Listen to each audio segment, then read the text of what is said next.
Network Entertainment. Ayun. Well, at least, hindi lang lalaki yung mundo mo, pati yung kaalaman mo Oo. ay lalawak. Diba? So, ito, sa mga immortal, we want to encourage everyone na sana kayo rin mag-upskill at it's never too late talaga.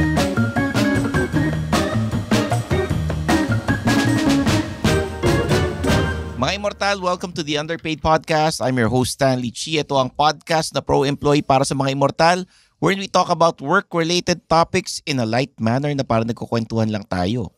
Kasama ko si Zar De Los Reyes, CRSP, ang aking co-host, who is a career coach and an Upwork expert. Hey Zar, kumusta ka na? Hi, Stanley. Anong balita Super sa'yo? saya this week, actually. Medyo busy ah. Oo nga eh. Oo. Busy tayo sa Suplado Motors. Yes, kasi marami tayong ginawang racket. Oo, Pero, maraming mga video, Suplado Motors na videos. Na dapat ninyong abangan. Oo. No? Hindi lang sa Suplado Motors na YouTube, TikTok, and Facebook or IG, hindi lang doon. Oo. Na dapat nagpa-follow kayo. Kung hindi, meron tayong special collaboration sa Oo. 1PH. Tama. Sa programa ni Julius and Tintin. Kaya yung mga weekends namin ni Stanley, nakafocus kami sa Suplado Motors. Oo. Fun no? Fun naman eh. Actually, okay naman kayo ka-hangout. Ikaw, di ba? Abangan ninyo yung Road Trip with Stanley Chi. Ipapalabas yan sa show ni Julius and Tintin. Pero Tama. we'll also upload it online. Yes. Yan. So yung mga ka-road trip natin dyan, Oo. It's very kinig creative. at manood na. Sabihin mo naman kung ano yung Suplado Motors, lalo na sa mga taong first time nakinig dito sa sa Underpaid. podcast. Oo. Okay. Suplado Motors is our motoring channel. We Yes. interview people about their cars and their scooters or motorcycles. Fini-feature namin sila. At makikita niyo yung mga gagawin namin soon. Dahil nakapag-shoot na kami, may mga na-edit na mga videos, and I'm very excited with our collaboration not only with Julius and Tintin ng 1PH, pati na rin yung mga clients natin. Tama. So like and subscribe, hindi lang sa Suplado Motors, pati na rin sa Underpaid, sa Spotify naman. and Apple Podcast, sa Discord, mag-join kayo. Meron tayong Facebook group. Meron din kaming social media accounts, Facebook, Instagram, TikTok. Pati na rin ako yung aking personal na social media accounts. Hanapin niyo ako. Si Zarden. Oo. So, sa akin, mainly, mag-connect kayo sa akin sa LinkedIn kasi nagpo-post ako ng jobs doon. Makikita niyo yung activities doon. So, check yung activity ko kasi may mga nilalike ako mga job post. And then, go to my socials. Follow me if you want at Zar De Los Reyes. Oh, sorry. At my other office PH pala. Okay. So, yung mga immortal dyan na naiintriga kung ano ba mga pinaggagawa namin, sisimulan na natin kay Zar. Kasi ikaw meron kang scholarship na nakuha. Oo.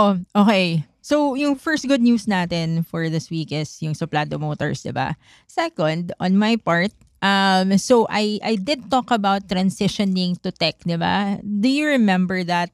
Like months ago, last year pa ba?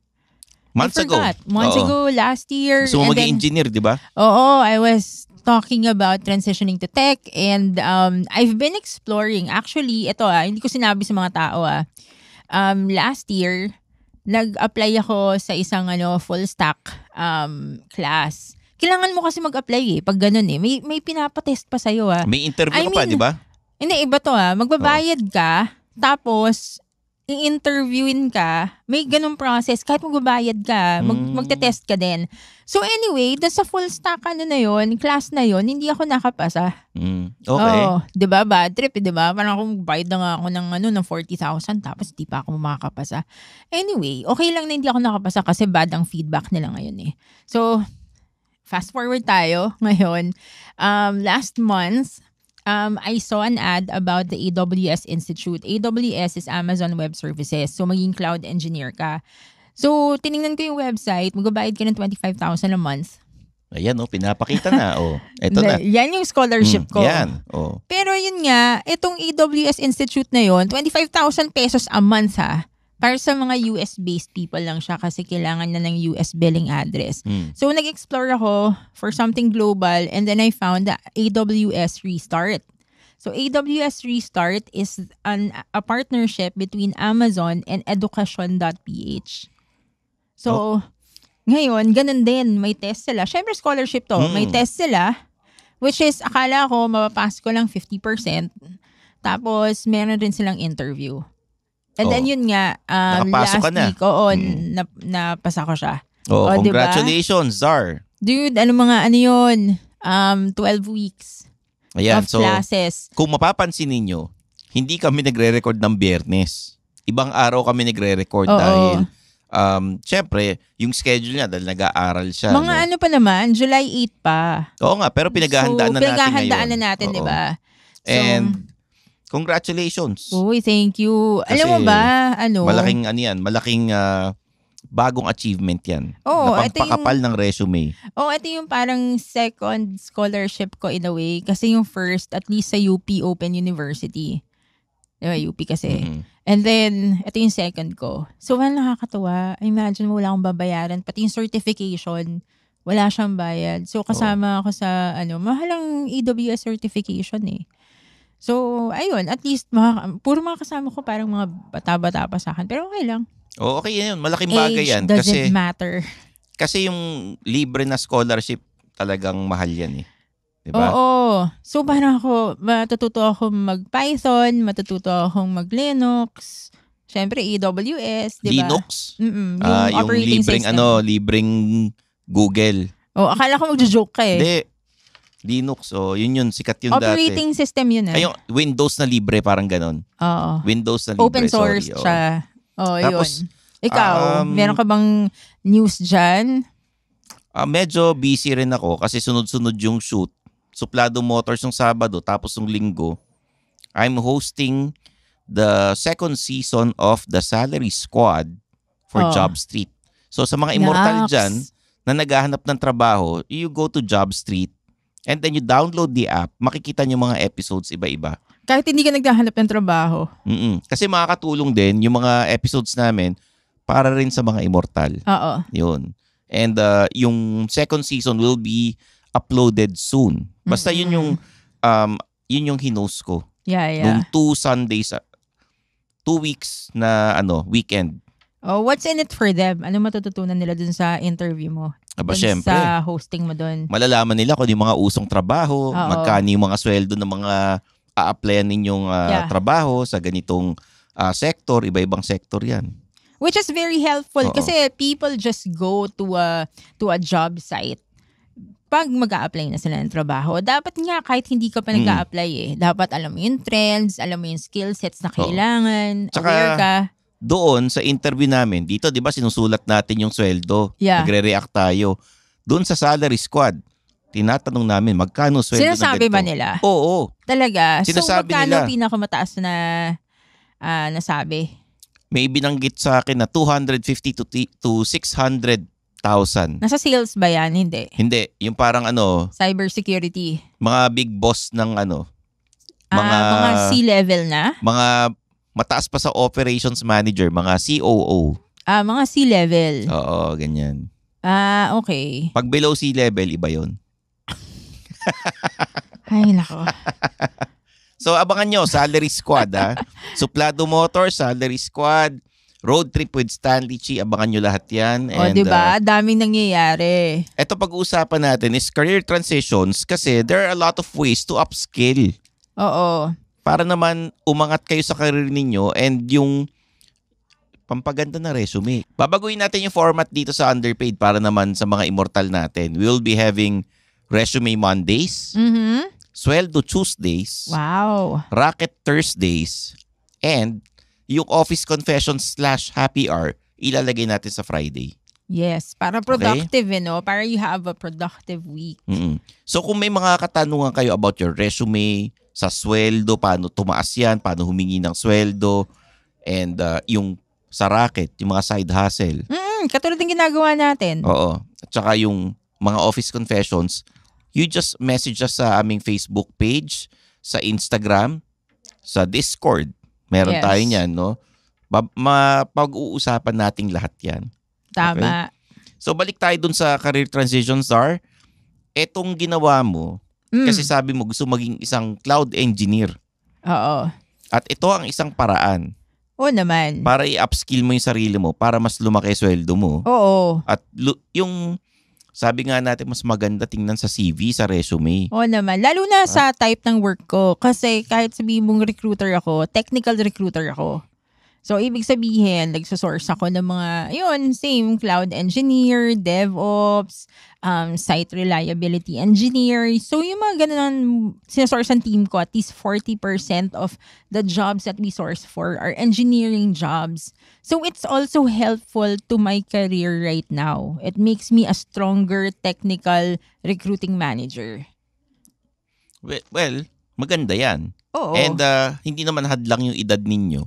Hindi. Para mag-upskill. Kasi okay lang naman, you can join yung mga online workshops, mga seminar. Oo. Diba? At saka, Stanley, okay lang yun. Kasi sana sabi ng mga tao mo akong 28 eh. Oo, sige. Tama naman. Oo. Oo ka na lang. Oo. Okay. And yung sa mga immortal dyan, kailangan continuous learning naman talaga tayo. Tama. Para hindi kayo napag-iiwanan. Alam nyo kung ano yung mga uso. Oo. Hindi lang sa trabaho ninyo. Sa lahat ng trabaho, ganun naman eh. Ang mga doktor, they always attend yung mga seminar. Oo. Diba? Yung mga conventions. Oo. Diba? Tayo rin. Kung whether you're in sales, you're in marketing, nasa entertainment ako, kailangan alam ko kung anong uso. Oo, tama. Nasa news, kailangan alam ko kung anong balita. Oh, ako nga, I felt very stagnant because my work has been online work for the past 14 years, like full-time online. So my world was really, I never felt naman na my world was really small. But then when I started to go out to go out of the house to network, doon ko na, bakit ka tumatawa? When you started to go out. Hindi totoo. Oh. I mean, hindi naman ako masyado lumalabas dati talaga eh. Like, ang pinakalabas ko, di ba, ang focus ko dati as a parent dati, PTA president. So, parang Lasal Green Hills and then uwi, ganyan. So, yun lang yung network ko. So, mga chismis, ganun. So, nung nag-join na ako ng mga seminars, dun ko na-feel na parang, oh my God, ang liit-liit pala ng mundo ko. Ayun. Well, at least, hindi lang lalaki yung mundo mo, pati yung kaalaman mo ay Oo. lalawak. Diba? So, ito, sa mga immortal, we want to encourage everyone na sana kayo rin mag-upskill at it's never too late talaga. Oo. Alam mo, this year, I actually, since last year, I focused on my learnings. I focused on knowledge. I was focused on trying out different classes. 'Di ba? Pansin mo last year, nag-focus ako sa photography, videography, 'di ba? And then Mga drone. yung drone ko pa, 'di ba? Love ko yung drone ko ah. So I have that, and then I also, so 'di ba, I focused on gathering like tech knowledge. Nagbabasa-basa ako, nagsaseminar ako. Ang dami kong na-seminar this year. Di ba? Doon sa isang discussion natin, in-outline ko kung magkano naggastos ko. Alam mo kasi, for classes, for seminars. Actually, kulang pa nga yun eh. kailangan mo gawin yan kasi career coach ka rin eh. Oo, yun pa. Diba? So, yung mga taong nagme-message sa atin na pwede magpa-schedule ba, magpa-career coach, at least, you're backing it up with ito yung inattendan ko, ito yung pinag-aralan ko. Plus yung mga certifications ko, di ba? Oo, ito yung experience ko, di ba? Oo, so I really focused on that. And then for this, yung bago kong tatahakin, yung bago kong journey. Di ba ang tawag nila doon, journey? So, ang bago kong journey, ang educational journey ko with AWS Restart, my main motivation talaga, I won't lie, is the money. Well, Kasi lahat naman tayo bilang immortal. Because no? other people would say na, kasi gusto ko ng growth, which is, I mean, it's a nice way of growth saying. ng sweldo. Oo, it's a nice way of saying na gusto ko mas malaki sweldo ko. Or gusto kong lawakan pa yung knowledge ko. So, ako, dediretsuhin ko na to. Gusto ko na malaking sweldo. Gusto ko na Pera lang talaga yan, no? Oo. Because I'm a breadwinner eh. Mm-mm. It could be a different reason for another person, di ba? But for me, since I'm the breadwinner, nagpapaaral ako lang mag-isa, wala akong, I don't have anyone to depend on. Ayun, so yun na talaga yung motivation ko.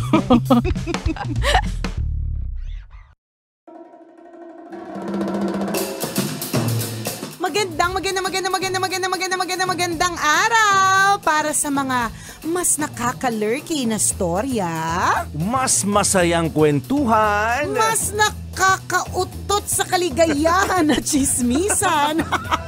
Mga kaabang-abang na storya. Aba, tutok na lagi sa Tambalan Podcast.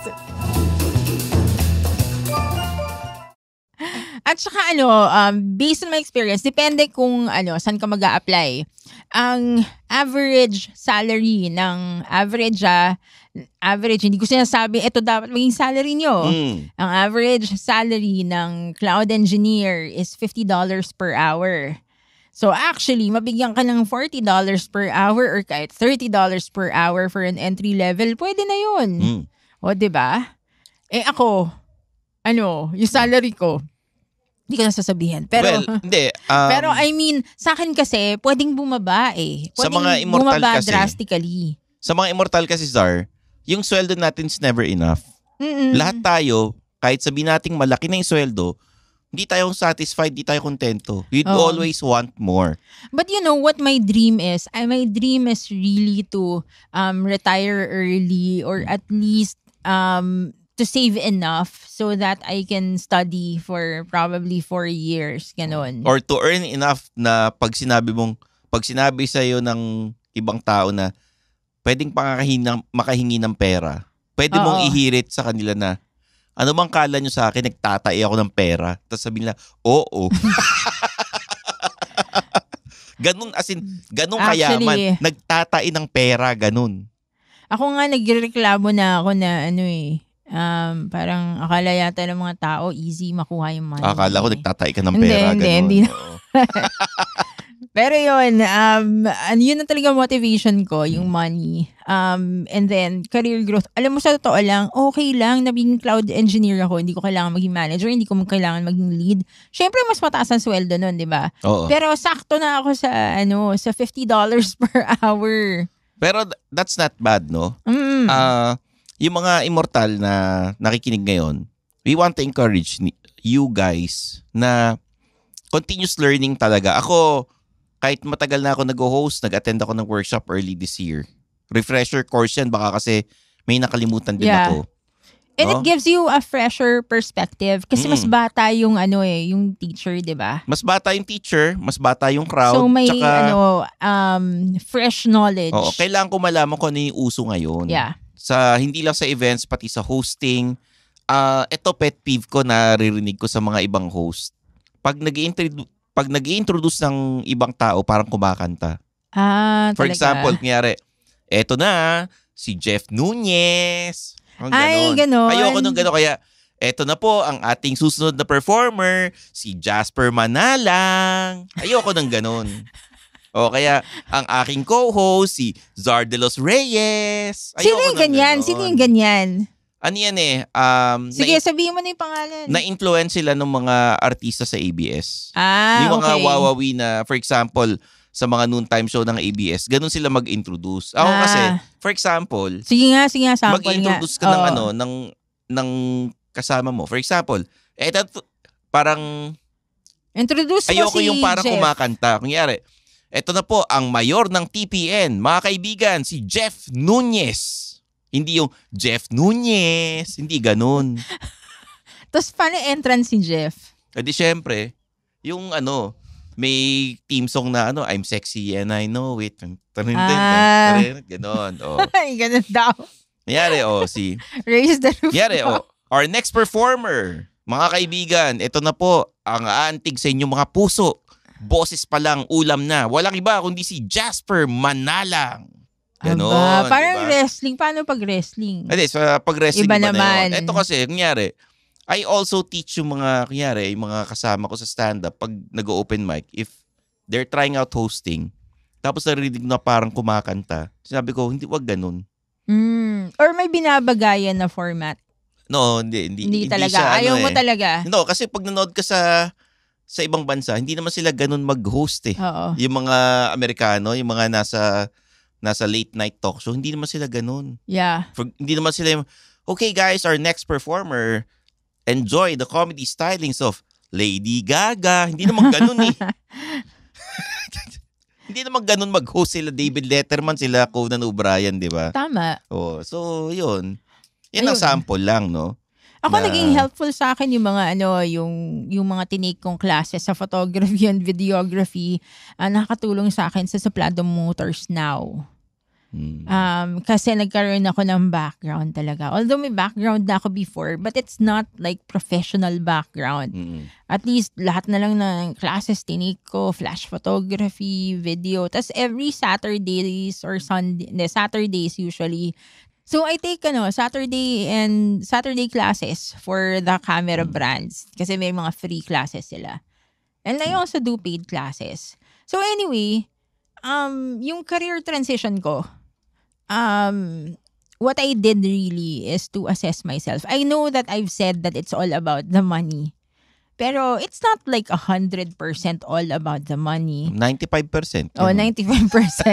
But I also had to assess myself. Hindi naman pwede. It's something na I'm not interested in. But I'm very interested in tech. Oh, yung what you're passionate about, dun ka mag-focus. You know, not exactly passionate because sometimes you can do things you really don't like. Pero meron naman kasi akong background. Kasi if you're doing things that you don't really like and you're doing it for the money, mababurnout ka. Well, eto lang yun. Yun ang sa akin pero to be practical about it, well, kailangan natin gawin dahil dahil breadwinner ka. So, eto, I can't say that I'm very passionate about it. But I learn really quickly. Kahit ano naman ibato mo sa akin. So, it's my personality, actually. May mga tao na kailangan nila maging passionate about it eh. Pero may mga taong katulad ko na if I already have the skills, even if it's not a passion of mine, I'll really learn it. I'm going to be interested. Dahil sa pera. Dahil sa pera. Oh, kasi yun ang kailangan ko eh. Yun ang kailangan ko now eh. So it's based upon my needs. So passion, hindi naman ako exactly passionate, but I learn really quickly. And siguro I'm just passionate about learning. Oh, not sige. exactly that. And the skills are transferable. Para sa'yo, you follow your effort, not the passion. Oo. Yung effort mo na matuto. Because I'm very practical eh. I'm very practical and I already have those skills. Like dun sa tech, I already have a background in tech. So yun ang mga transferable skills na magagamit ko now dito sa training na to. Okay. So, ayan, mga immortal, sana nakatulong ang episode na ito sa inyo. Kasi alam kong nakakabitin ng usapan na to. Pero yan ang mga matutunan ninyo in the coming weeks. Kasi nga, ulitin ko, resume Mondays, sweldo Tuesdays, racket Thursdays, and Office Confessions / Happy Hour Fridays tayo. Oo. And actually, if you're talking about career transition, you're actually a good poster child for career transitions. Kasi ikaw, di ba, ano ba, art director? From an art director, naging naging cartoonist, comedian, naging diba? host, stand-up comedian. Yan ang passion. Yun. Yan, kasi mukhang yan ang gusto mo. Book author, tas eventually nagkaroon ng movie yung book mo, di ba? Yan. Oo. Tapos naging matinee idol ka pa yata. Hindi naman matinee idol. Parang lang. Boy next door type. Okay. Na diba? host, no? So pagbigyan podcaster, na natin. Nagbagong buhay na ako eh. Oo na lang ako. Sige mga immortal, sa susunod na episode, siksik sa kalaman at siguradong mag-e-enjoy kayo sa aming mga pag-uusapan. There you have it for Zardels Reyes. I'm your host, Lichi, ang yung senpai ng turbuhan. Your favorite all-around nice guy. And this is the Underpaid Podcast.